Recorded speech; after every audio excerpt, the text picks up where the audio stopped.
Beijing के high society की एक प्रिंसेस ने मुझे गलती से एक गरीब कॉलेज स्टूडेंट समझ लिया था, जो खाना खाने तक के पैसे नहीं रखता था। हर महीने वो रेगुलर मेरी बैंक कार्ड में पैसे ट्रांसफर करती रही। पूरे 4 साल तक उसने मेरी देखभाल की, जब तक मेरी यूनिवर्सिटी की पढ़ाई खत्म नहीं हो गई। लेकिन ग्रेजुएशन के तुरंत बाद शेन किंगयू ने मुझसे ब्रेकअप कर लिया। उसके बाद वो बिना कोई निशान छोड़े गायब हो गई। मैं अभी तक संभल भी नहीं पाया था कि उसका phone number does not exist दिखाने लगा। उसके सारे सोशल मीडिया अकाउंट्स भी डिलीट हो चुके थे। 3 दिन बाद उसका लॉयर मुझे ढूंढते हुए आया। उसने मेरे सामने प्रॉपर्टी ट्रांसफर के डॉक्यूमेंट्स का एक बड़ा ढेर रख दिया। डॉक्यूमेंट्स में लिखा था कि शेन किंगयू अपना युआनजियांग विला और 18 मिलियन की सेविंग्स बिना किसी शर्त के मेरे नाम ट्रांसफर कर रही है। लॉयर ने कहा कि मिस शेन ने कहा है कि ये यूनिवर्सिटी के 4 साल के प्यार के लिए आपके लिए एक थैंक यू गिफ्ट है। तब जाकर मुझे सच्चाई का पता चला। उसने हमेशा मुझे एक गरीब लड़का समझा था, लेकिन असल में मेरे पास कभी पैसे की कमी नहीं थी। जब मैं शेन किंगयू के साथ रिलेशनशिप में था, तब मैंने उससे कई बार कहा था कि मेरी फैमिली की फाइनेंशियल कंडीशन भी काफ़ी अच्छी है, लेकिन वो हमेशा बड़े कॉन्फिडेंस से जवाब देती, तुम चाहे कितने भी अमीर हो, मुझसे ज़्यादा अमीर नहीं हो सकते। मैं कभी उस बात पर बहस नहीं करता था। आखिर मैंने उससे उसके पैसों की वजह से थोड़ी ना प्यार किया था।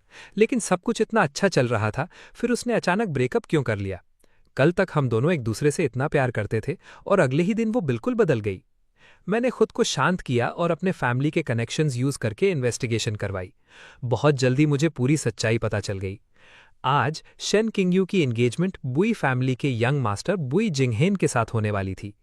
ये खबर मिलते ही मैं बिना एक पल गवाए गाड़ी लेकर सीधा एंगेजमेंट वेन्यू की तरफ निकल पड़ा। जैसे ही मैं बैंक्वेट हॉल के अंदर गया, मेरी नजर सीधा स्टेज पर खड़ी शेन किंगयू पर पड़ी। उसने एक प्रीमियम एंगेजमेंट गाउन पहना हुआ था। वो हमेशा की तरह खूबसूरत, शालीन और नजाकत से भरी हुई लग रही थी, लेकिन उसकी भौएं शुरू से ही सिकड़ी हुई थीं। मैं तुरंत समझ गया, वो बिल्कुल भी खुश नहीं थी। क्या सच में उससे बुई जिंगहेंग से जबरदस्ती एंगेजमेंट करवाई जा रही थी? तभी अचानक भीड़ में से किसी ने जोर से आवाज लगाई। मैंने देखा, बुई जिंगहेंग ने हाथ बढ़ाकर शेन किंगयू को पकड़ने की कोशिश की, लेकिन शेन किंगयू ने इंस्टिंक्टिवली एक कदम पीछे हटकर उसके हाथ से बच लिया। ये देखते ही बुई जिंगहेंग का चेहरा तुरंत उतर गया। शेन किंगयू, इतनी जल्दी अपना वादा भूल गई?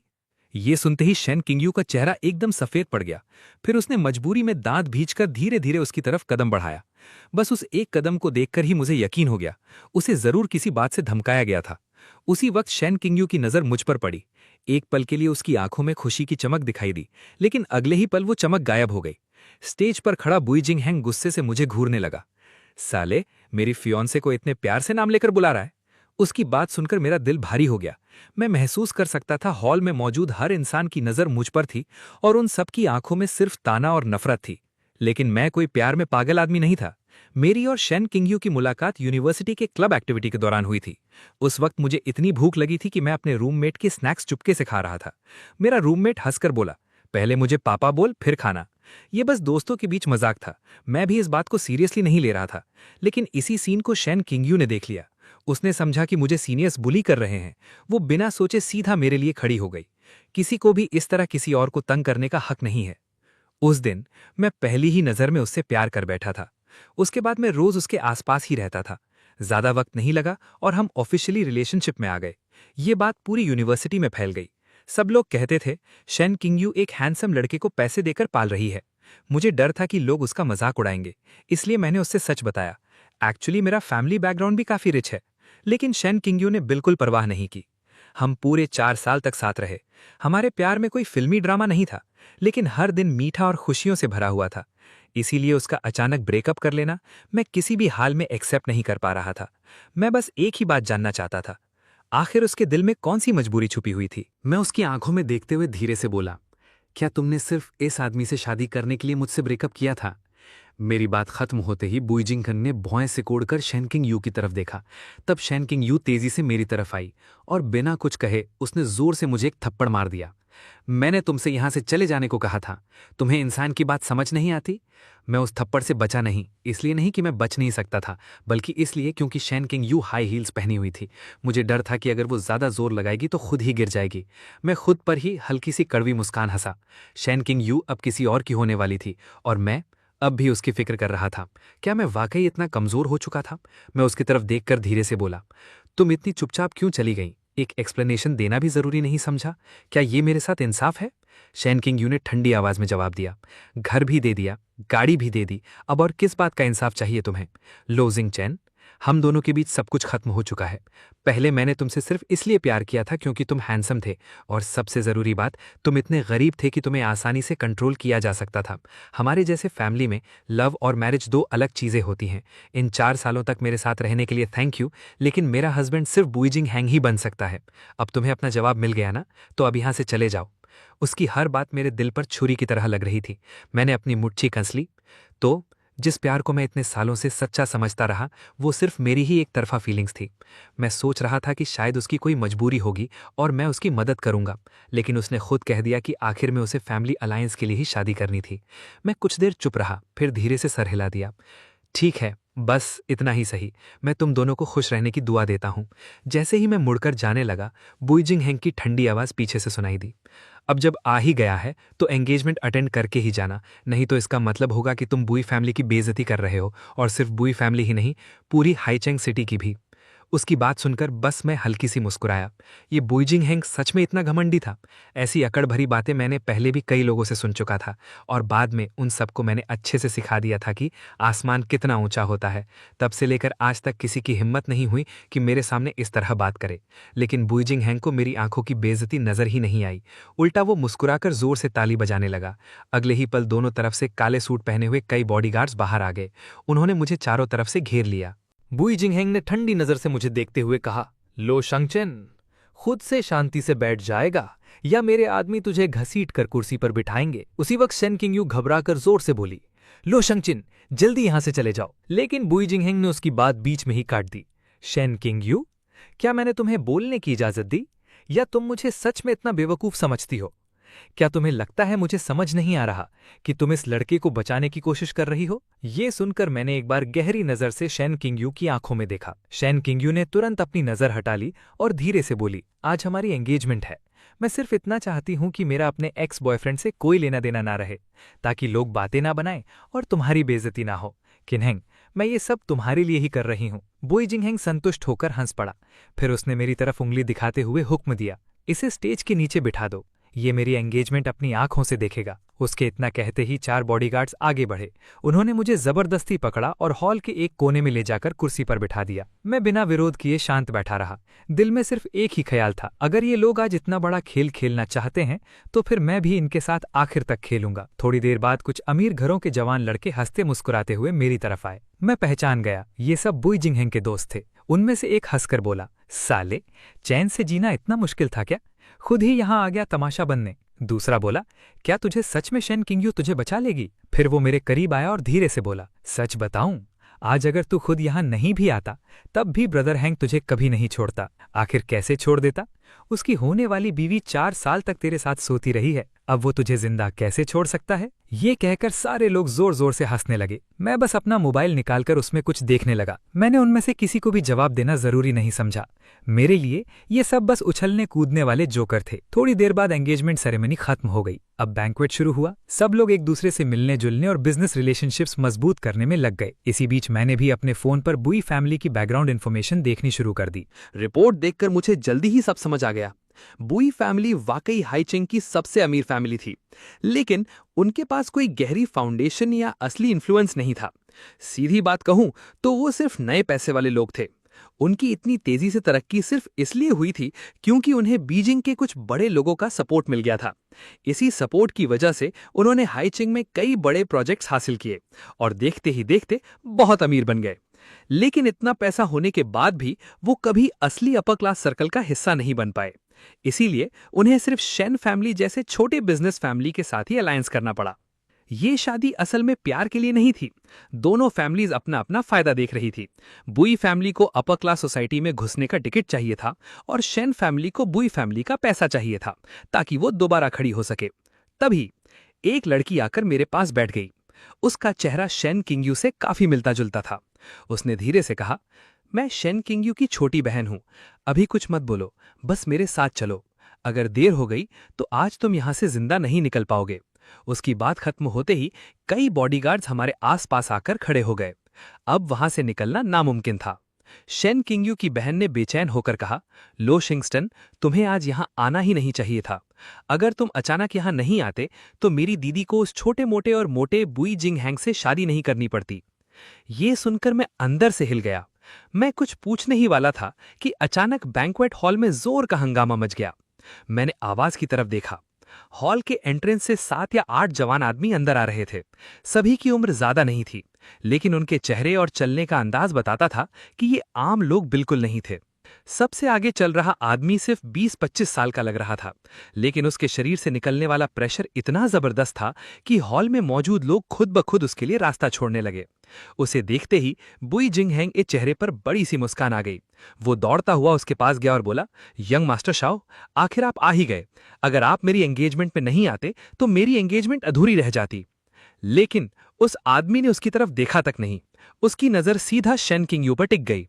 फिर उसने शांत आवाज में पूछा, तुम ही शेन किंगयू हो? शेन किंगयू एक पल के लिए हैरान रह गई, फिर उसने धीरे से सिर हिला दिया। ये देखते ही उस आदमी के चेहरे का एक्सप्रेशन नरम पड़ गया। हल्की सी मुस्कान के साथ उसने कहा, उसने तुम्हें वाकई बहुत अच्छे से छुपा कर रखा है। अगर ऐसा ना होता तो शायद हम बहुत पहले ही मिल चुके होते। बुई जिंगहैन की ये बात सुनी तो उसने गलत समझ लिया। उसे लगा कि वो आदमी उसी की तारीफ कर रहा है। खुशी से उसने हॉल में मौजूद सब लोगों से कहा, सब लोग ध्यान से सुन लो, ये हैं शियाओ मुछेन, बीजिंग के शियाओ फैमिली के यंग मास्टर। ये असली हाई सोसाइटी के क्राउन प्रिंस हैं और हमारी बुई फैमिली का सबसे बड़ा सपोर्ट भी इन्हीं का शियाओ फैमिली है। बुई जिंगहैन के चेहरे पर फक्र साफ दिख रहा था। उसने अचानक मेरी तरफ उंगली दिखाई और चीख कर बोला, अबे साले, शियाओ यंग मास्टर आ गए हैं और तू अभी तक कुर्सी पर बैठा हुआ है। तुझमें इतनी हिम्मत कैसे आ गई? उसकी बात सुनते ही हॉल में मौजूद सब लोगों की नजर दोबारा मेरी तरफ मुड़ गई। हर चेहरे पर मजाक और तमाशे की उम्मीद थी। उन्हें लग रहा था कि मैंने शियाओ मुछेन की बेइज्जती कर दी है और अब मुझे बुरी तरह सजा मिलेगी। लेकिन मैं बिल्कुल आराम से वहीं बैठा रहा। फिर मैंने हल्का सा मुस्कुराकर शियाओ मुछेन की तरफ देखा और पूछा, क्या मुझे खड़ा होना चाहिए? ये सवाल सुनते ही शियाओ मुछेन एक पल के लिए बिल्कुल जम सा गया। जब उसने मेरा चेहरा ध्यान से देखा तो उसका रंग एकदम उड़ गया। उसका चेहरा सफेद पड़ चुका था, लेकिन बुई जिंगहैन को उसकी ये हालत बिल्कुल समझ नहीं आई। वो मुस्कुराता हुआ उसके पास गया और बोला, शियाओ शाओ, ये लड़का मेरी फियांसे का एक्स बॉयफ्रेंड है। सीधी बात करूं तो बस एक बेइज्जती उठाने वाला लूजर है। मैंने इसे सिर्फ तमाशा देखने के लिए यहाँ रोक रखा है। मेरे पास एक डॉग फाइटिंग अरीना भी है। मैं सोच रहा हूँ एंगेजमेंट के बाद इसे वहां फेंकवा दूं, जहां मेरे शिकारी कुत्ते इसे जिंदा नोच डालेंगे। उसकी बात खत्म होते ही शेन किंगयू घबराकर जोर से बोली, बुई जिंगहैन, तुमने मुझसे वादा किया था, अगर मैं तुमसे एंगेजमेंट कर लूंगी तो तुम लुओ सिंगछन को छोड़ दोगे। बुई जिंगहैन ठंडी हंसी हंसा, तो क्या हुआ? ये खुद अपनी मर्जी से यहाँ आया है, अब मैं इसे क्यों छोड़ूं? शेन किंगयू ने उससे और बहस नहीं की। वो सीधा मेरी तरफ चलकर आई। उसने बेबस नजरों से मुझे देखा और धीरे से बोली, लुओ सिंगछन। मैं उसकी तरफ देखकर हल्की सी मुस्कुराया। किंगयू, तुम भी कब मानोगी कि तुम्हारा आदमी उतना कमजोर नहीं है जितना तुम समझती हो? ये कहकर मैंने बिना झिझक उसे अपनी बाहों में खींच लिया। इस बार शेन किंगयू ने मुझे धक्का नहीं दिया। उसकी आंखों में आंसू भर आए। उसने धीरे से कहा, शिंगचिन, मैं अब तुम्हारी हिफाजत नहीं कर सकती। अब सिर्फ एक ही तरीका बचा है। मैं खुद को उनके हवाले कर दूंगी, फिर तुम मेरी वजह से यहां से भाग जाना। जो पैसे मैंने तुम्हें दिए हैं उन्हें लेकर जितना दूर भाग सकते हो भाग जाना, फिर कभी वापस मत आना। बस मैं चाहती हूं तुम जिंदा रहो। उसकी बात सुनकर मैं बस बेचैन सी मुस्कुराहट के साथ सिर हिला दिया। आज तक भी उसे मेरी असली पहचान पर यकीन नहीं था। शायद मैंने अपनी आइडेंटिटी इतनी अच्छी तरह छुपाई थी कि वो कभी सच मान ही नहीं पाई। तभी बुई जिंगहैंग के बॉडीगार्ड्स हमारी तरफ बढ़ने लगे, लेकिन लगभग उसी पल बैंक्वेट हॉल के सारे वेटर्स भी अचानक आगे आ गए। अगला ही पल दोनों तरफ के लोग एक दूसरे से भिड़ गए। हॉल में अफरा तफरी मच गई। कुछ ही देर में बुई जिंगहैंग के सारे बॉडीगार्ड जमीन पर गिरा दिए गए और पूरी तरह काबू में कर लिए गए। ये सब इतनी जल्दी हुआ कि हॉल में मौजूद हर मेहमान हैरान रह गया। मैं आराम से सोफा पर बैठ गया, पैर पर पैर चढ़ाकर। मेरे चेहरे पर पहले वाली नरम मुस्कान गायब हो चुकी थी। उसकी जगह एक ऐसी शान और दबदबा था जिसे देखकर किसी की हिम्मत नहीं हो रही थी मेरी तरफ सीधा देखने की। बुई जिंगहैंग कुछ देर तक सन्न रह गया, फिर गुस्से से चीखा, साले, तुम मरना चाहता है क्या? ये मेरी टेरिटरी है। फिर अचानक उसके चेहरे पर हंसी आ गई। अब समझा, तू शेन किंगयू के दिए हुए पैसे से इन लोगों को हायर करके लाया है ना? उसे बिल्कुल अंदाजा नहीं था कि मैं हॉल में आने से 1 घंटा पहले ही अपने लोगों से बैंक्वेट के सारे असली वेटर्स को क्वाइटली रिप्लेस करवा चुका था। अब इस हॉल का हर वेटर मेरा आदमी था। बुई चिंगहेंग फिर श्याओ मुचेन की तरफ मुड़कर बोला, यंग मास्टर श्याओ, मुझे अपने बॉडीगार्ड्स थोड़ी देर के लिए दे दीजिए, मुझे इस लड़के को सबक सिखाना है। लेकिन श्याओ मुचेन ने उसकी बात सुनकर भी जैसे कुछ सुना ही नहीं। उसने सीधा मेरी तरफ देखा और सबके सामने गहरा झुककर अदब से बोला, यंग मास्टर लू, मैं देर से पहुंच गया। ये देखते ही पूरा बैंक्वेट हॉल एकदम सन्न रह गया। हर इंसान की आंखें फट चुकी थीं। बुई जिंगहेंग भी वहीं खड़ा रह गया, जैसे उसके पैरों तले जमीन ही खिसक गई हो। वो घबराकर शाओ मुचन के पास भागा और बोला, यंग मास्टर शाओ, आप ये क्या कर रहे हैं? उसकी बात पूरी भी नहीं हुई थी कि शाओ मुचन ने सीधा उसके गाल पर जोर का थप्पड़ जड़ दिया। बुई जिंगहेंग, तेरी हिम्मत कैसे हुई यंग मास्टर लू की औरत को छीनने की? लगता है तेरे पास सच में बहुत हिम्मत आ गई है। आज मैं यहाँ सिर्फ तुझे संभालने के लिए आया हूँ। बुई जिंगहेंग का चेहरा सफेद पड़ गया। वो हकलाते हुए बोला, यंग मास्टर लू, ये तो सिर्फ एक गरीब लड़का है, ये तो शेन कीन्यू के पैसे पर जीता है। शाओ मुचन गुस्से से गरज उठा, गरीब? बकवास बंद कर। क्या तूने कभी बीजिंग की लू फैमिली का नाम नहीं सुना? ये सुनते ही बुई जिंगहेंग की आंखें फट गईं। शाओ मुचन ने ठंडी आवाज में कहा, यंग मास्टर लू फैमिली के इकलौते वारिस हैं। किसने तुझे इतनी हिम्मत दी कि तू इनसे टकरा गया? उसकी आवाज बहुत तेज नहीं थी, लेकिन उसके लफ्ज पूरे हॉल में बिजली की तरह गूंज उठे। सब लोग एक दूसरे की तरफ देखने लगे। किसी ने धीरे से पूछा, ये लू फैमिली कौन सी फैमिली है? क्या इतनी पावरफुल है? एक दूसरा आदमी तुरंत बोला, तुम्हें बीजिंग की लू फैमिली के बारे में भी नहीं पता? ये दुनिया के सबसे बड़े हिडन बिजनेस एम्पायर्स में से एक हैं। दुनिया की आधी से ज्यादा कोर टेक्नोलॉजीज पर इनका कंट्रोल है। इंडस्ट्रियल सप्लाई चेन का बहुत बड़ा हिस्सा भी इनके हाथ में है। सिर्फ पैसा ही नहीं, बहुत सी ग्लोबल इंडस्ट्रीज के रूल्स भी इनके एटीट्यूड देखकर तय होते हैं। ये बात सुनकर पूरा हॉल शॉक में डूब गया। किसी ने धीरे से कहा, क्या शेन कीन्यू पागल थी? इतना पावरफुल बॉयफ्रेंड होते हुए भी वो बुई चिंगहेंग की धमकियों से डरती रही। लोगों की फुसफुसाहट हर तरफ गूंजने लगी। शेन कीन्यू भी चुपचाप मेरी तरफ देख रही थी। उसकी आंखों में यकीन और हैरानी दोनों साफ नजर आ रहे थे। मैं उसकी तरफ देखकर बेबस सी मुस्कुराहट के साथ बोला, कीन्यू, मैंने तुमसे कितनी बार कहा था कि मेरा फैमिली बैकग्राउंड बहुत गहरा है, लेकिन तुमने कभी मेरी बात पर यकीन ही नहीं किया। मुझे लगा इससे हमारे रिलेशनशिप पर कोई फर्क नहीं पड़ता, इसीलिए मैंने भी दोबारा समझाना जरूरी नहीं समझा। मैं तो सोच रहा था शादी के बाद तुम्हें सब कुछ वैसे ही पता चल जाएगा, लेकिन मुझे बिल्कुल अंदाजा नहीं था कि सिर्फ मुझे बचाने के लिए तुम इस सूल जैसे आदमी के साथ एंगेजमेंट करने तक के लिए तैयार हो जाओगी। ये सुनते ही शेन कीन्यू की आंखों से आंसू बहने लगे। वो रोते हुए मुस्कुरा दी। वो रोते हुए मुस्कुराई और धीरे से बोली, शिनचन, अब मुझे सब समझ आ रहा है। मैं ही कितनी बेवकूफ़ थी। मैं हमेशा सोचती रही कि मैं तुम्हारी हिफाजत कर रही हूं, लेकिन असल में हर वक्त तुम ही मुझे प्रोटेक्ट कर रहे थे। फिर उसने अचानक कुछ याद किया और मेरी तरफ देखकर पूछा, शिनचन, यूनिवर्सिटी के 4 सालों में मेरे पीछे कभी कोई लड़का क्यों नहीं पड़ा? मैं सोचती थी शायद मेरी पर्सनालिटी बहुत ठंडी है या फिर कोई मुझे पसंद ही नहीं करता। मैंने हल्की सी मुस्कुराहट के साथ उसकी तरफ देखा। जवाब देने से पहले ही शाओ मुचन मुस्कुराकर बोल पड़ा, मिस शेन, यंग मास्टर लू ने आपको इतने अच्छे से छुपा कर रखा था कि अगर उनकी परमिशन ना होती तो हम भी कभी आपसे नहीं मिल पाते। यूनिवर्सिटी में जितने भी लड़के आपका पीछा करना चाहते थे, उन सबको यंग मास्टर लू के लोगों ने चुपचाप समझा दिया था, इसलिए किसी की हिम्मत ही नहीं हुई कि वो आपके करीब आए। शिन किंगयू पूरी तरह से हैरान रह गई। उसने दोबारा मेरी तरफ देखा, फिर धीरे से पूछा, तो हम जो विला में रहते थे, क्या वो भी तुम्हारा ही था? मैंने सिर हिला दिया। हाँ, वो विला मैंने ही खरीदा था। तुम्हें जिस स्टाफ की आदत थी वो असल में ऑर्डिनरी सर्वेंट्स नहीं थे, वो सब मेरे बॉडीगार्ड्स थे जो सर्वेंट्स बनकर तुम्हारी सिक्योरिटी कर रहे थे। यहाँ तक कि तुम्हारी वो रूममेट भी बचपन से मेरे साथ बड़ी हुई थी, वो भी मेरी ही तरफ से तुम्हारे पास थी।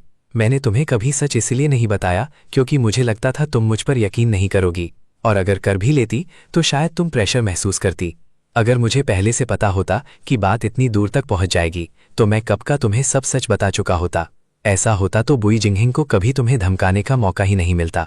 वैसे भी मैंने कभी शेंग फैमिली को सीरियस नहीं लिया, इसीलिए उनकी सिचुएशन की डिटेल में इन्वेस्टिगेशन भी नहीं करवाई, वरना बुई जिंगहेंग जैसे आदमी की कभी हिम्मत ही नहीं होती। मैं थोड़ा रुककर आगे बोला, उनका मकसद सिर्फ शेन फैमिली को दोबारा खड़ा करना था ना, लेकिन हमारी लू फैमिली के लिए ये सिर्फ एक सेंटेंस बोलने जितना आसान काम है। इतना कहकर मैंने धीरे से अपनी नज़र बुई जिंगहेंग की तरफ घुमा दी। मेरी आवाज़ शांत थी, लेकिन उसमें ऐसा दबदबा था कि पूरा हॉल खामोश हो गया। यंग मास्टर बुई, लगता है तुम बहुत ही ज्यादा घमंडी हो। ये सुनते ही बुई जिंगहेंग के पैर कांपने लगे। वो सीधा मेरे सामने घुटनों के बल गिर गया। रोते हुए बोला, यंग मास्टर लू, मुझे माफ कर दीजिए। मुझे सच में नहीं पता था कि आपकी असली पहचान क्या है। अगर मुझे पहले से पता होता तो चाहे मुझे 10 जिंदगियां भी मिल जाती, मैं कभी आपको नाराज करने की हिम्मत नहीं करता। उसका पूरा शरीर डर से कांप रहा था, उसके माथे से पसीना बह रहा था। फिर मैंने शन चिंग्यू की तरफ मुड़कर पूछा, चिंग्यू, इस आदमी ने तुम्हारे साथ कोई बदतमीजी तो नहीं की? शन चिंग्यू ने धीरे से सिर हिला दिया, उसकी आवाज भर आई थी। शिंगचन, उस दिन सुबह तुम्हें सुलाने के बाद ही मैं यहां एंगेजमेंट के लिए वापस आ गई थी। बुई जिंगहेंग को मेरी एक उंगली तक को छूने का मौका भी नहीं मिला। ये सुनते ही मैंने चैन की सांस ली। फिर मैंने अपने बॉडीगार्ड्स की तरफ सिर्फ एक इशारा किया। अगले ही पल 2 बॉडीगार्ड्स आगे बढ़े। उन्होंने बुई जिंगहेंग को बालों से पकड़कर जमीन से घसीट लिया। बुई जिंगहेंग जोर जोर से चिल्लाने लगा, यंग मास्टर लू, मैं गलत था, प्लीज मुझे माफ कर दीजिए, मुझे एक मौका दे दीजिए। लेकिन किसी ने उसकी एक न सुनी। बॉडीगार्ड्स उसे घसीटते हुए बैंक्वेट हॉल के बाहर ले गए। उसकी चीखें धीरे धीरे दूर होती गईं और फिर पूरी तरह से गायब हो गईं। थोड़ी देर बाद मैं और शन चिंग्यू सीधे शन फैमिली के घर पहुंच गए। उसके पेरेंट्स से मेरी मुलाकात पहले ही एंगेजमेंट हॉल में हो चुकी थी। उस वक्त जब उन्हें मेरी असली आइडेंटिटी का पता नहीं था, तब उनकी आंखों में मेरे लिए सिर्फ नफरत और तुच्छता थी। लेकिन अब सब कुछ बदल चुका था। मेरी असली पहचान जानने के बाद मैं उनके चेहरों पर साफ देख सकता था कि वो अंदर ही अंदर कितने एक्साइटेड थे। बस अपनी एक्साइटमेंट छुपाने की पूरी कोशिश कर रहे थे। शायद उन्हें डर था कि कहीं मैं उन्हें नीचा ना समझ लूं। लेकिन सच कहूं, मुझे इन सब बातों से कोई फर्क नहीं पड़ता था। शन फैमिली का लेवल मेरे लिए इतना छोटा था कि मैं उनके दिमाग में चल क्या रहा है ये जानने की जरूरत भी महसूस नहीं करता था। मैं आराम से ड्राइंग रूम के सोफा पर बैठ गया। फिर शांत आवाज में बोला, मुझे पता है शन फैमिली हमेशा से दोबारा उठना चाहती है। ये कोई बड़ी बात नहीं है। मुझे सिर्फ आधा महीना दीजिए। मैं लू फैमिली के रिसोर्सेज शन फैमिली की तरफ ट्रांसफर करवा दूंगा। हाइचिंग में शन फैमिली को दोबारा मजबूत जगह दिलाना मेरे लिए मुश्किल काम नहीं है। मेरी बात अभी पूरी भी नहीं हुई थी कि शन बुयुआन ने अचानक मेरी बात काट दी। उसने सीधा मेरी तरफ देखते हुए कहा, हमारा असली मकसद सिर्फ हाइचैंग में दोबारा खड़ा होना नहीं है। हम सीधा बीजिंग जाकर अपना बिजनेस डेवलप करना चाहते हैं। मैं शांत रहा। फिर मैंने हाथ उठाकर उसकी बात रोक दी। अंकल, मैं समझ सकता हूं कि आप शन फैमिली को दोबारा शिखर पर देखना चाहते हैं, लेकिन एक ही बार में बहुत लंबी छलांग लगाना अक्सर गिरने की वजह बन जाता है। हर काम स्टेप बाय स्टेप करना चाहिए। बीजिंग का पानी बहुत गहरा है। शन फैमिली की अभी जो स्ट्रेंथ है, उसके साथ अगर आप वहां गए तो सिर्फ दूसरे लोगों का शिकार बनेंगे। मेरी बात खत्म होते ही लिन फेंगजी ने तुरंत नाराज होकर कहा, अगर किंगयू की शादी बुई जिंगहेंग से हो जाती तो शाओ फैमिली के कनेक्शंस की वजह से हम तुरंत बीजिंग में एंट्री कर लेते। अब तुम कह रहे हो कि लू फैमिली इतनी पावरफुल है, तो फिर तुम हमें सीधा बीजिंग क्यों नहीं ले जा सकते? उस वक्त शन किंगयू ने बेचैन होकर कहा, मॉम, डैड, प्लीज इस बार शिंगचन की बात मान लीजिए। लेकिन उसकी बात भी पूरी नहीं हुई थी। लिन फेंगजी गुस्से में बोली, किंगयू, अभी तुम्हारी शादी भी नहीं हुई और तुम पहले ही अपने माँ बाप के खिलाफ बोलने लगी। फिर उसने मेरी तरफ देखकर साफ लफ्जों में कहा, यंग मास्टर लू, आज मैं भी सीधी बात करती हूं। अगर तुम शन फैमिली को तुरंत बीजिंग में एस्टैब्लिश नहीं कर सकते तो तुम्हारी और किंगयू की शादी की बात यही खत्म समझो। ये सुनकर मैं अंदर ही अंदर सब समझ गया। अब मुझे हैरानी नहीं हो रही थी कि शन फैमिली इतनी बुरी हालत में क्यों पहुंच गई। ये दोनों सिर्फ शॉर्टकट ढूंढते थे। रियलिटी क्या है, उससे उनका कोई लेना देना ही नहीं था। मैं कुछ बोलने ही वाला था कि शन किंगयू ने मेरा हाथ मजबूती से पकड़ लिया। उसकी आवाज पहले से भी ज्यादा मजबूत थी। डैड, हमारी शन फैमिली की कैपेबिलिटी अभी इतनी नहीं है कि हम बीजिंग के टॉप सोसाइटी में खुद को एस्टैब्लिश कर सके। चाहे शिंगचन हमें वहां ले भी जाए, तब भी लोग हमें सिर्फ नीचा दिखाई दे। हम सिर्फ लू फैमिली के लिए बोझ बनेंगे। इस वक्त हमें शांत होकर हाइचेंग में अपना बिजनेस अच्छे से खड़ा करना चाहिए। ज्यादा से ज्यादा 10 साल। 10 साल बाद हम अपनी मेहनत के दम पर बीजिंग जा सकते हैं। ये सुनते ही शन बॉयुआन का चेहरा गुस्से से लाल हो गया। वो जोर से गरजा, किंगयू, क्या तुम मुझे सिखा रही हो? मैं तुम्हारा बाप हूं। इस बार शन किंगयू भी खुद को रोक नहीं पाई। उसने सीधा अपने पिता की आंखों में देखकर कहा, डैड, अगर उस साल आप इतने जिद्दी ना होते तो शन फैमिली को कभी धोखा नहीं मिलता। हमारी फैमिली आज इस हालत में भी नहीं होती। दादाजी भी उस सदमे की वजह से नहीं मरते। इतना सब होने के बाद भी आपने अब तक कोई सबक नहीं सीखा। ये कहकर उसने मेरा हाथ मजबूती से पकड़ा। फिर मेरी तरफ देखकर बोली, शिंगचन, चलो, उनसे और बात करने का कोई फायदा नहीं। वो अब किसी की बात सुनने की हालत में ही नहीं है। उस पल मेरे चेहरे पर हल्की सी मुस्कान आ गई। यही मेरी शन किंगयू थी। जब जरूरत पड़ती तो वो बिना झिझक सही फैसला लेती थी और उस फैसले पर मजबूती से खड़ी रहती थी। हम दोनों सीधे शन फैमिली से निकल गए। रास्ते में मैंने उससे पूछा, किंगयू, उस वक्त शेन फैमिली के साथ आखिर हुआ क्या था? उसने गहरी सांस लेकर धीरे धीरे सब बताना शुरू किया। कई साल पहले अपर क्लास सर्कल के किनारे पर एक आदमी था। उसकी सिर्फ कुछ बड़े लोगों से जान पहचान थी, लेकिन उसने इसी बात का फायदा उठाया। उसने डैड को एक इन्वेस्टमेंट प्रोजेक्ट दिखाया। उसका कहना था अगर प्रोजेक्ट सक्सेसफुल हो गया तो शेन फैमिली आसानी से अपर क्लास सोसाइटी में एंट्री कर लेगी। उस वक्त घर के सब लोग इस इन्वेस्टमेंट के खिलाफ थे, लेकिन डैड किसी की बात सुनने को तैयार ही नहीं थे। उन्होंने जिद करके इन्वेस्टमेंट कर दिया और नतीजा हम लगभग पूरी तरह बर्बाद हो गए। उस दिन के बाद से जैसे डैड के दिल में एक जुनून सा बस गया। वो हर वक्त सिर्फ एक ही बात सोचते रहे कि किसी भी तरह अपर क्लास सोसाइटी में घुसना है, जैसे सिर्फ वही उनकी पुरानी बेइज्जती को मिटा सकता हो। उसकी बात सुनने के बाद मैं चुपचाप खिड़की के बाहर देखने लगा। मैं उस एहसास को अच्छी तरह समझता था। बहुत सी local business families upper class society में एंट्री को ही अपनी जिंदगी की सबसे बड़ी जीत समझती हैं, लेकिन जो फैमिलीज वाकई वहां पहुंचकर टिक पाती हैं उनकी गिनती बहुत ही कम होती है, क्योंकि हर सर्कल का अपना सिस्टम होता है और असली अपर क्लास सोसाइटी सबसे ज्यादा आउटसाइडर्स को रिजेक्ट करती है। उनके पास सबसे कीमती रिसोर्सेज होते हैं, वो आसानी से किसी बाहर वाले को उन रिसोर्सेज में हिस्सा नहीं देते। इसीलिए हर साल अपर क्लास सोसाइटी के कुछ लोग इसी सपने का इस्तेमाल करके लोकल रिच फैमिलीज को फंसाते हैं, बिल्कुल उसी तरह जैसे शाओ मुचन ने बुई फैमिली को फंसाया था। आज देखने में बुई फैमिली हाइचिंग की सबसे अमीर फैमिली लगती थी, लेकिन असल में उनके रिचेस्ट फैमिली होने का टाइटल सिर्फ बाहर का दिखावा था। उन्होंने जितना भी पैसा कमाया उसका ज्यादा हिस्सा ज़ाओ फैमिली को ही देना पड़ता था, तभी उन्हें ज़ाओ फैमिली का सपोर्ट मिलता था। मैं हल्की सी मुस्कुराहट के साथ बोला, किंग यू, ऐसे काम मैंने भी पहले किए हैं, लेकिन जिन लोगों को मैंने टारगेट बनाया वो सब लालची और बुरे इरादे वाले लोग थे। आखिर में उन सब को उनके कर्मों की सजा मिली। बात करते करते हम होटल पहुंच गए। रूम में आते ही शेन किंग यू मेरे कंधे पर सिर रखकर धीरे से बोली, शिनचन, तुम अचानक इतने अलग क्यों लगने लगे हो? पहले तुम बिल्कुल एक शरारती लड़के की तरह रहते थे, हर वक्त मेरे आसपास घूमते रहते थे, लेकिन आज तुम इतने मैच्योर और समझदार लग रहे हो। मुझे समझ ही नहीं आ रहा तुम्हारा असली रूप कौन सा है। मैं मुस्कुरा दिया, फिर उसके बालों को हल्का सा सहलाते हुए बोला, दोनों ही मेरा असली रूप है। सिर्फ तुम्हारे साथ रहते वक्त मैं बिना किसी बोझ के अपना असली दिल दिखा सकता हूँ, और जो मैच्योरिटी तुम देख रही हो वो सिर्फ जिंदगी के रूल्स हैं।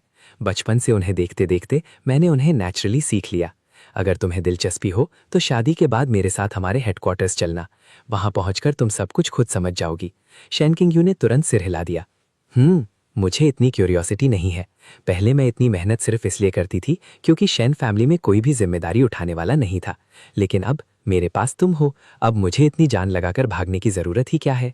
उसकी बात सुनकर मैं मुस्कुरा दिया। वो सही कह रही थी। जब तक मैं उसके साथ हूं उसे अकेले किसी बोझ को उठाने की जरूरत नहीं पड़ेगी। रात होने के बाद हम दोनों गाड़ी से शहर के बाहर एक डॉग फाइटिंग अरीना की तरफ निकल पड़े। ये जगह बुई जिंगहेन की प्राइवेट प्रॉपर्टी थी। उसे यहाँ कुत्तों की लड़ाई देखना बहुत पसंद था, लेकिन आज हम यहाँ तमाशा देखने नहीं आए थे। हम यहाँ आए थे बुई जिंगहेन, शेन बोईवान और लिन फेंगजी से मिलने, क्योंकि तीनों ने मिलकर एक नया प्लान बना लिया था और इस बार उन्होंने हद ही पार कर दी थी। उन्होंने मिलकर एक प्लान बनाया था, मुझे किडनैप करके मेरी चान का इस्तेमाल लू फैमिली को धमकाने के लिए करना। उनका इरादा था कि मेरी चान के बदले लू फैमिली से बहुत बड़ा फायदा हासिल किया जाए, और जैसे ही उनका मकसद पूरा हो वो सारा पैसा लेकर सीधा विदेश भाग जाएं।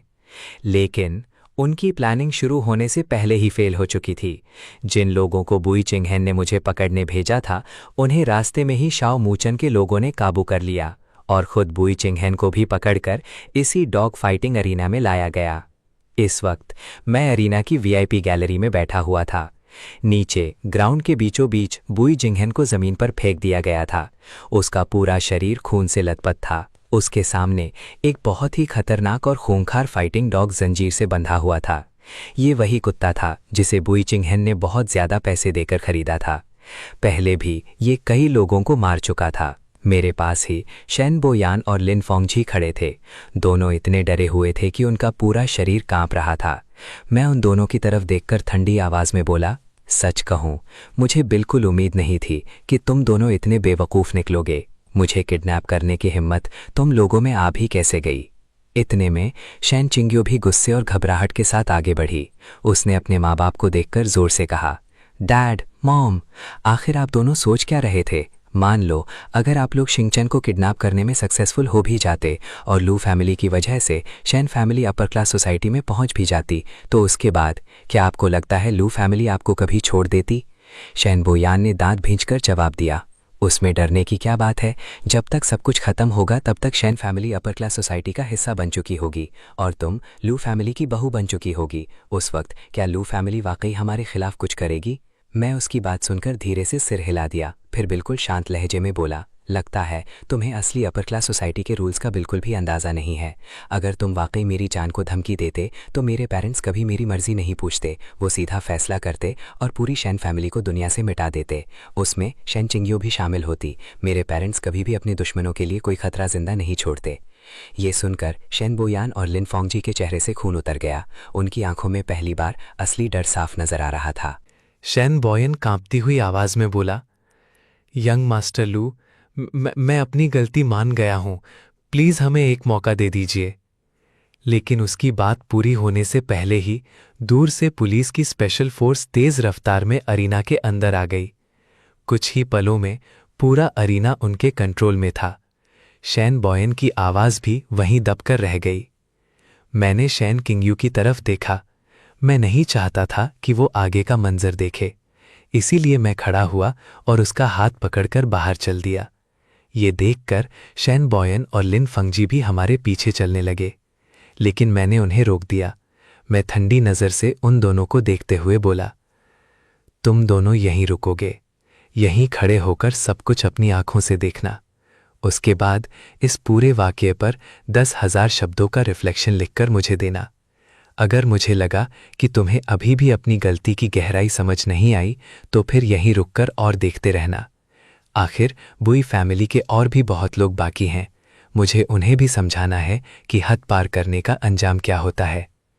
उस वक्त मुझे लगा था कि इस सब के बाद शेन बॉयन और लिन फंगजी आखिरकार सुधर जाएंगे और बुई फैमिली के बचे हुए लोग भी दोबारा सिर उठाने की हिम्मत नहीं करेंगे। लेकिन मैं उनकी लालच और पागलपन को बहुत कम समझ बैठा था। 3 दिन बाद शाओ मुचन एक इन्वेस्टिगेशन रिपोर्ट लेकर मेरे पास आया। उस रिपोर्ट की बातें देखकर मैं भी कुछ पल के लिए हैरान रह गया। रिपोर्ट में लिखा था, बुई जिंगहेन का एक दूर का मामा साउथ रीजन में ब्लैक मार्केट बिजनेस करता था। उसके नीचे बहुत सारे जान की बाजी लगाने वाले गुंडे काम करते थे। अंडरवर्ल्ड में उसका काफ़ी नाम था। बुई जिंगहेन ने मुसीबत में पड़ने से पहले उसी आदमी को हेल्प के लिए मैसेज भेज दिया था और अपनी सारी कहानी सुना दी थी। अब वो आदमी अपने लोगों को लेकर हाइचेंग की तरफ आ रहा था। उसने खुल्लम खुल्ला ऐलान किया था कि वो बुई जिंगहेन का बदला लेकर रहेगा। सिर्फ इतना ही नहीं, शेन बॉयन ने भी छुपकर उस आदमी से कांटेक्ट किया था। उसने मेरी रोज़ की मूवमेंट और शेड्यूल तक उसके हवाले कर दिए थे और ये भी वादा किया था कि अगर वो लोग मुझे काबू कर लेते हैं तो शेन फैमिली अपनी आधी प्रॉपर्टी इनाम के तौर पर दे देगी। यहाँ तक कि शेन बॉयन ने खुद कहा था कि वो हाइचेंग में उनका कवर बनेगा और उनकी मदद करेगा। रिपोर्ट बंद करते ही मेरे होठों पर एक ठंडी मुस्कान आ गई। लगता है इन लोगों को दर्द अभी तक महसूस ही नहीं हुआ। मैंने रिपोर्ट को धीरे से टेबल पर रख दिया। मेरे होठों पर एक ठंडी सी मुस्कान थी। लगता है पिछली बार इन्हें जो सबक मिला था वो काफी नहीं था। इसी वक्त शेन कियंग यू को भी इस बात का पता चल गया। उसकी आंखें लाल हो गईं। वो धीरे से मेरी तरफ देखकर बोली, शिंगचन, मुझे माफ कर दो। मेरी वजह से तुम्हें इतनी परेशानी उठानी पड़ रही है। मेरे मॉम और डैड, उन्होंने सच में हद पार कर दी है। मैंने उसका हाथ पकड़कर हल्की सी मुस्कान के साथ कहा, ये तुम्हारी गलती नहीं है। गलती उन लोगों की है जो सही और गलत का फर्क ही भूल चुके हैं। अगर वो खेलना ही चाहते हैं तो मैं उनके साथ आखिर तक खेलूंगा। उसके बाद मैंने शाओ मुचन की तरफ देखा और कहा, इस बार तुम सीधा एक्शन मत लेना, बस लोकल अथॉरिटीज को सारी इन्फॉर्मेशन दे दो। बुई जिंगहेंग के उस मामा के सारे क्राइम्स के सबूत उन तक पहुंचा दो। उसने इतने सालों में जितने इल्लीगल काम किए हैं उनमें से सिर्फ एक भी केस प्रूव हो गया तो उसकी पूरी जिंदगी जेल में ही गुजर जाएगी। ऐसे छोटे लोगों के लिए मुझे खुद हाथ गंदा करने की जरूरत नहीं। शाओ मुचन ने तुरंत सिर झुकाया। जी यंग मास्टर लू, सब कुछ मेरे प्लान के मुताबिक हुआ।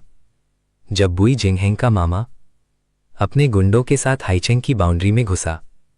तभी पुलिस और स्पेशल फोर्सेस पहले से ही उसका इंतजार कर रही थी। कुछ ही मिनट में पूरा एरिया घेर लिया गया।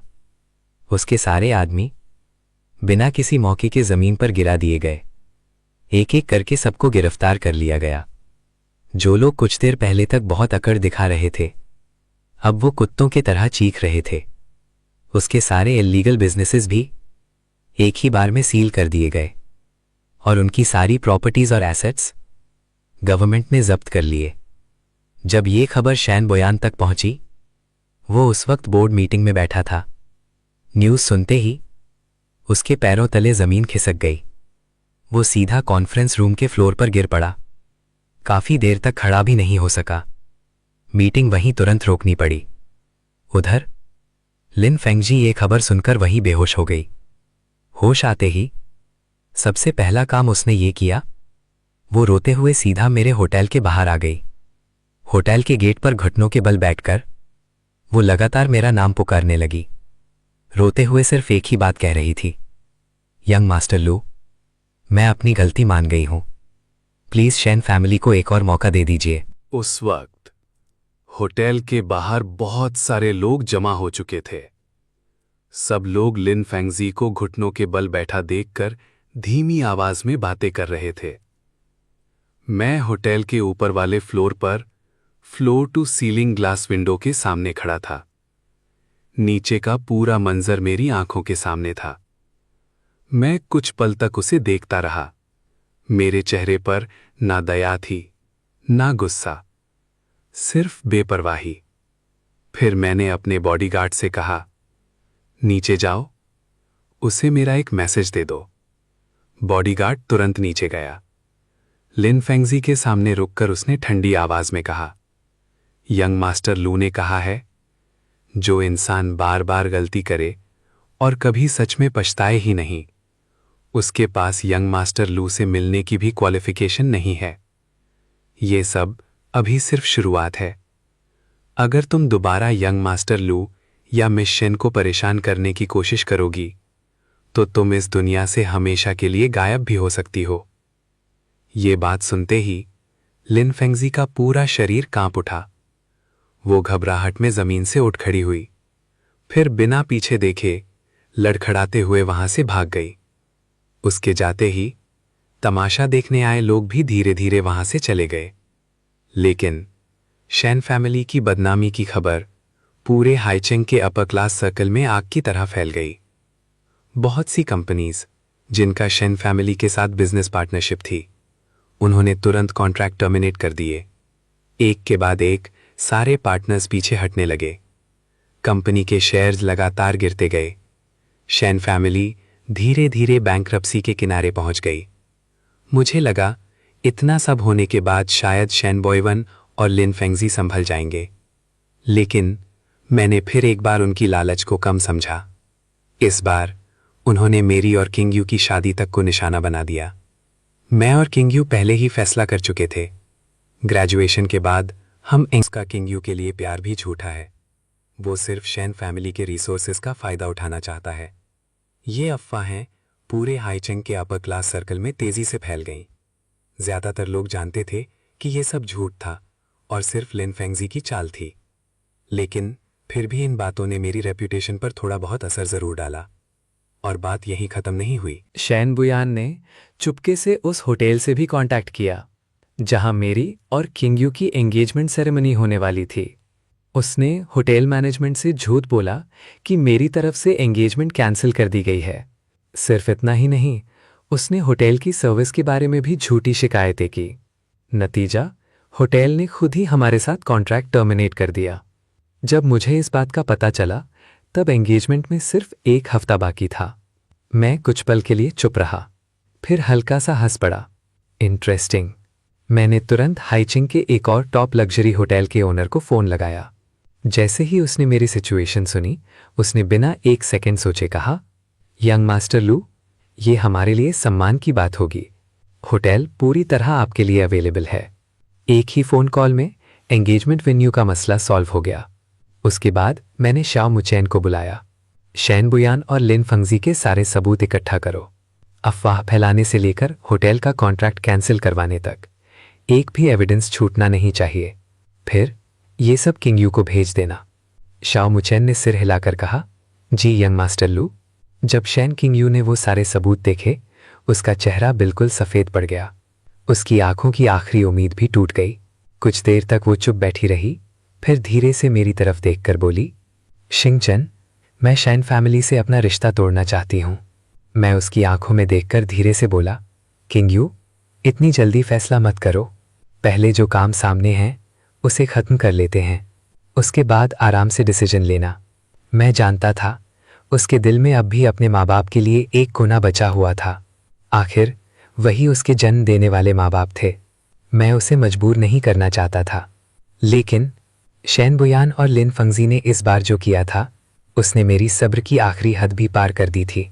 अब मैं उन्हें दोबारा कोई मौका देने वाला नहीं था। एक हफ्ता बाद मेरी और शेन किंगयू की एंगेजमेंट सेरेमनी बिना किसी दिक्कत के शानदार तरीके से शुरू हुई।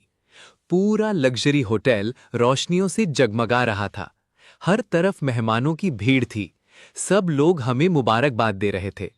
जैसे मैंने पहले ही सोचा था, शेन डोयुआन और लिन फेंगजी को इनविटेशन नहीं भेजा गया था, लेकिन दोनों फिर भी बेशर्म बनकर होटल के गेट पर आ गए।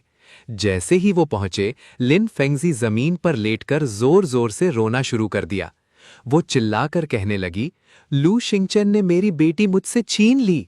उसके पास ही शेन बोयुआन गुस्से में सबको सुनाते हुए बोला, लू शिंगचन ने हमारी शेन फैमिली को बर्बाद कर दिया। वो हमें जानबूझकर तबाह कर रहा है। इतना ही नहीं, वो एंगेजमेंट सेरेमनी के अंदर घुसकर सब कुछ बिगाड़ना भी चाहता था। लेकिन मैंने पहले ही अंदाजा लगा लिया था कि वो लोग जरूर आएंगे, इसलिए होटल के एंट्रेंस पर पहले से ही बहुत सारे बॉडीगार्ड्स तैनात थे। जैसे ही उन्होंने हंगामा शुरू किया, बॉडीगार्ड्स ने तुरंत उन दोनों को रोक लिया और खींचकर होटल के पास वाली एक छोटी गली में ले गए। फिर मेरे बॉडीगार्ड ने उन दोनों से ठंडी आवाज में कहा, यंग मास्टर लू का मैसेज सुन लो। अगर तुम दोनों ने दोबारा कोई हंगामा करने की कोशिश की तो बात सिर्फ यहां से निकाले जाने तक सीमित नहीं रहेगी। यंग मास्टर लू सीधा तुम दोनों को जेल भेज देंगे और जरूरत पड़ी तो तुम दोनों हमेशा के लिए गायब भी हो सकते हो। ये धमकी सुनते ही शेन बोयुआन और लिन फेंगजी के चेहरे का रंग उड़ गया। अब उनमें एक शब्द बोलने की भी हिम्मत नहीं बची थी। दोनों चुपचाप बेइज्जती के साथ वहां से चले गए। उधर एंगेजमेंट सेरेमनी खुशी और हंसी के माहौल में सफलता से पूरी हो गई। सेरेमनी के बाद मैं और किंगयू एक साथ खड़े थे। मैंने मुस्कुराकर उससे पूछा, किंगयू, ग्रेजुएशन के बाद हम वर्ल्ड टूर पर चले? उसके चेहरे पर खुशी की चमक आ गई। उसने बिना सोचे तुरंत सिर हिला दिया। ठीक है, मैं तुम्हारे साथ चलूंगी। हम दोनों मुस्कुरा रहे थे और ग्रेजुएशन के बाद की अपनी ट्रैवलिंग प्लान्स के बारे में बात करने लगे। लेकिन हम अपना पूरा प्लान बना भी नहीं पाए थे कि शाओ मुचन एक और बुरी खबर लेकर आ गया। उसके चेहरे पर पहली बार इतनी गंभीरता थी। उसने एक फाइल मेरे सामने रख दी। यंग मास्टर लू, एक बुरी खबर है। मैंने फाइल खोली और शांत आवाज में पूछा, क्या हुआ? शाओ मुचन बोला, लिन फेंगजी ने पता नहीं कौन सा तरीका इस्तेमाल किया, लेकिन वो सीधा हुओ फैमिली तक पहुंच गई है। कैपिटल के हुओ फैमिली। उनका बिजनेस बहुत सारी इंडस्ट्रीज में फैला हुआ है। उनकी स्ट्रेंथ को बिल्कुल भी हल्का नहीं समझा जा सकता। लेकिन हमारी लू फैमिली के सामने वो फिर भी एक लेवल नीचे हैं, खासकर कोर टेक्नोलॉजीज और इंटरनेशनल इन्फ्लुएंस के मामले में।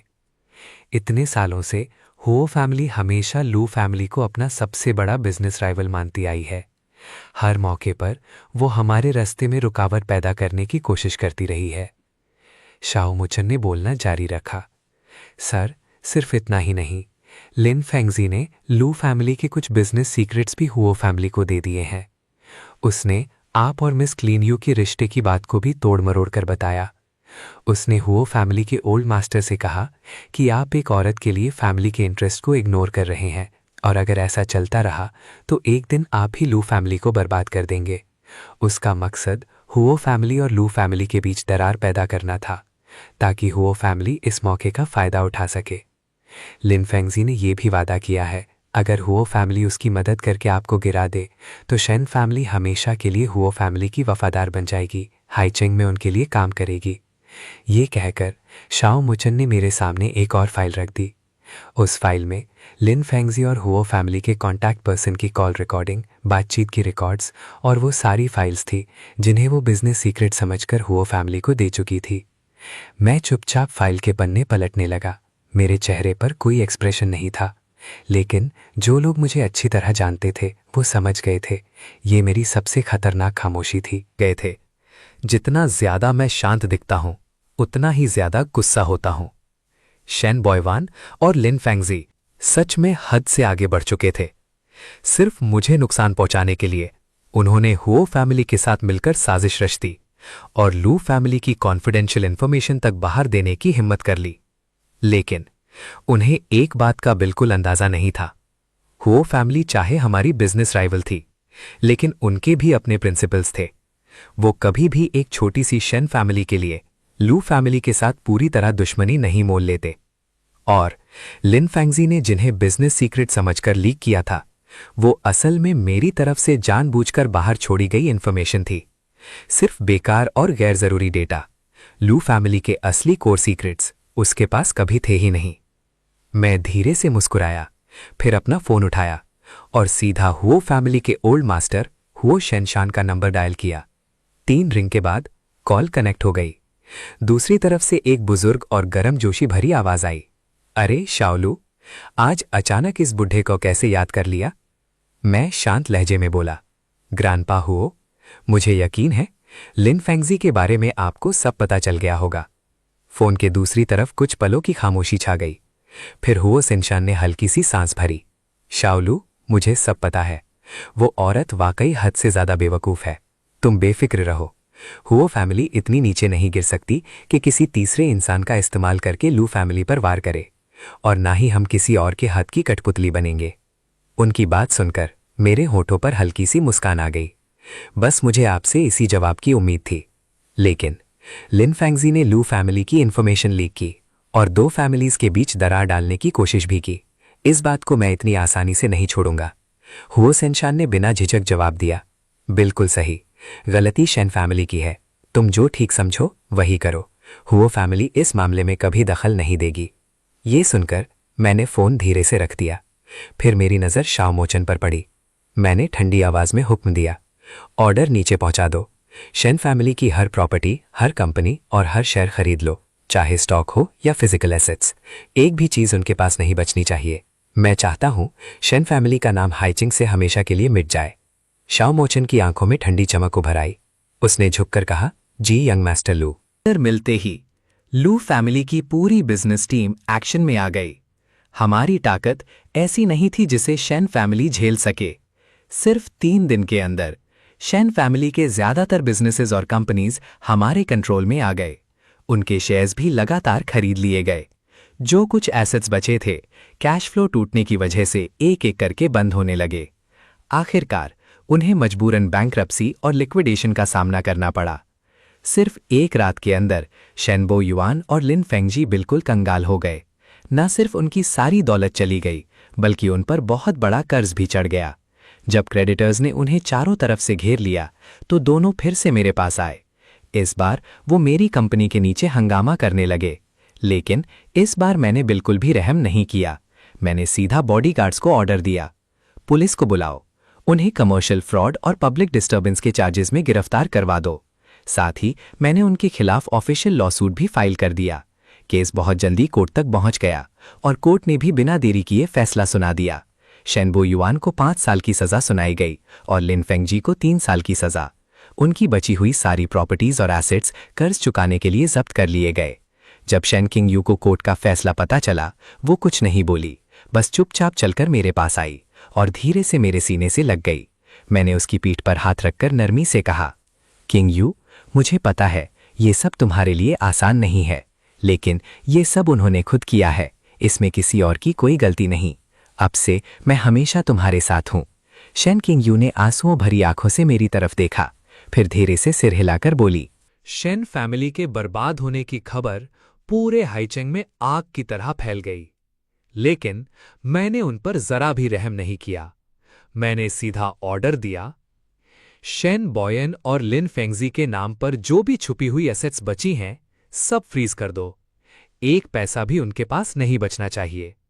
यहां तक कि जेल जाने के बाद उनके रोज के खर्च के लिए भी मैंने 1 रुपया तक छोड़ने का इरादा नहीं रखा। मैंने खास तौर पर अथॉरिटीज को भी मैसेज भेजा, इन दोनों के साथ कोई स्पेशल ट्रीटमेंट नहीं होना चाहिए। जैसा कानून सबके साथ करता है वैसा ही इनके साथ भी हो। जेल में इनकी ठीक से सुधार की ट्रेनिंग होनी चाहिए।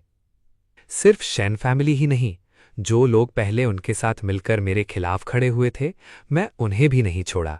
शाओ मुचेन अपनी टीम के साथ एक एक करके सबका हिसाब करने लगा।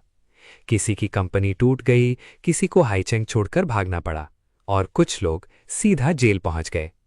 थोड़े ही दिनों में हाईचेंग का पूरा बिजनेस सर्कल साफ हो चुका था। अब कोई भी लू फैमिली की ताकत को हल्का समझने की हिम्मत नहीं करता था। यहां तक कि कैपिटल की हुओ फैमिली ने भी खुद पहल करके हमें मैसेज भेजा।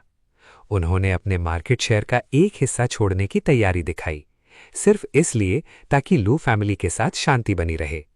मैंने ना उनका प्रपोजल एक्सेप्ट किया और ना ही मना किया। बस शाओ मुचेन को एक ही जवाब देने को कहा, हाईचेंग लू फैमिली का इलाका है, यहां के रूल्स सिर्फ लू फैमिली तय करेगी। जो भी इस हद को पार करेगा उसका अंजाम शेन फैमिली जैसा ही होगा।